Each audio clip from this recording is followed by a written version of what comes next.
Halo semuanya, selamat datang kembali. Buat kalian, para mahasiswa teknologi rekayasa logistik, pembahasan kali ini pas banget. Kita akan membedah tuntas seni dan ilmu di balik strategi saluran distribusi.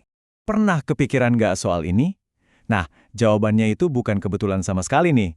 Ini semua adalah hasil dari sebuah proses yang sangat disengaja. Kayak seorang arsitek merancang bangunan.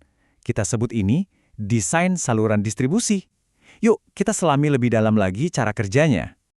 Oke, pertama-tama kita samakan dulu persepsi kita. Saluran distribusi itu jauh lebih kompleks dari sekedar jalur dari titik A ke titik B. Jadi, poin kuncinya di sini adalah jangan pernah berpikir distribusi itu cuma soal mindahin kotak. Tapi bayangkan ini sebagai sebuah rantai, di mana setiap mata rantainya itu nambahin sesuatu, nambahin nilai, yang pada akhirnya bikin produk atau layanan itu jadi lebih baik di mata konsumen. Sama seperti arsitek yang butuh cetak biru sebelum membangun, merancang sistem distribusi ini juga butuh pendekatan yang spesifik dan metodis. Biar apa? Tentu saja biar efektif. Nah, proses 4 langkah ini adalah kerangka kerja inti, tulang punggungnya lah buat setiap manajer logistik.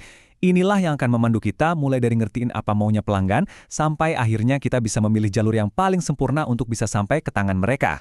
Nah, setelah kita paham kerangkanya, sekarang kita masuk ke langkah ketiga tadi, identifikasi alternatif utama. Jadi, apa saja sih pilihan yang ada?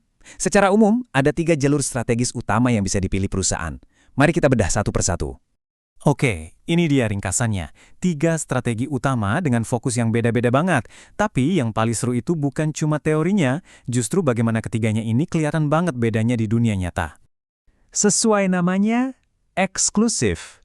Kuncinya cuma 2, kontrol penuh dan menjaga citra merek yang premium dan mewah.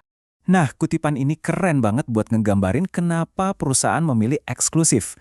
Dulu, produk Gucci ada di mana-mana dan citranya jadi pudar. Jadi, apa yang mereka lakukan? Mereka tarik semua, kendalikan distribusinya, bikin aksesnya jadi sulit. Hasilnya, status mewah mereka kembali dan produknya jadi jauh lebih didambakan. Kalau strategi yang ini, ibaratnya cari jalan tengah.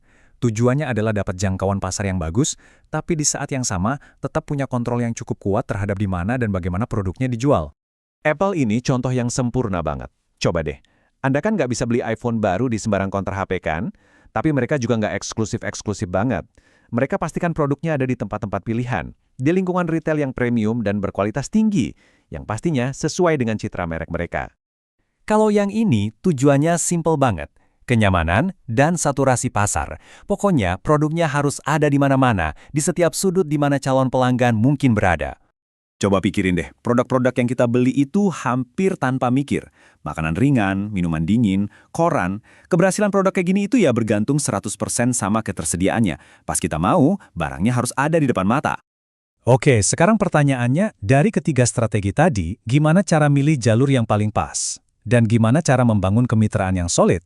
Semuanya kembali ke sebuah perhitungan mendasar yang menyeimbangkan antara biaya dengan potensi keuntungan.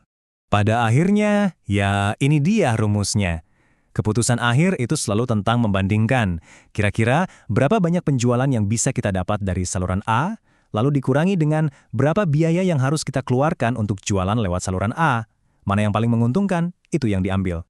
Dan ingat, saluran distribusi yang sukses itu bukan cuma soal logistik. Ini tentang perjanjian bisnis yang jelas, yang clear. Mulai dari kebijakan harganya, syarat pembayarannya, sampai ke siapa boleh jualan di wilayah mana. Dan yang paling penting, tanggung jawab masing-masing pihak itu apa. Semuanya harus jelas. Tapi, memilih saluran itu baru langkah awal. Pekerjaan sebenarnya ada di sini, manajemen dan evaluasi yang terus-menerus terhadap mitra kita. Ini sangat krusial untuk kesuksesan jangka panjang. Nah, untuk memastikan semua berjalan mulus, produsen itu nggak pernah berhenti mengevaluasi mitranya. Mereka pakai metrik-metrik kunci kayak gini. Kalau ada yang kinerjanya di bawah standar, nggak bisa didiamkan. Bisa jadi mereka butuh pelatihan ulang, atau bahkan ya terpaksa penghentian kerjasama. Nah, sebagai calon praktisi di lapangan, inilah pertanyaan besar yang harus bisa kalian jawab nantinya. Prinsip-prinsip dasar yang kita bahas ini akan tetap sama, tapi cara penerapannya itu yang terus-menerus berubah dan berevolusi. Selamat berpikir!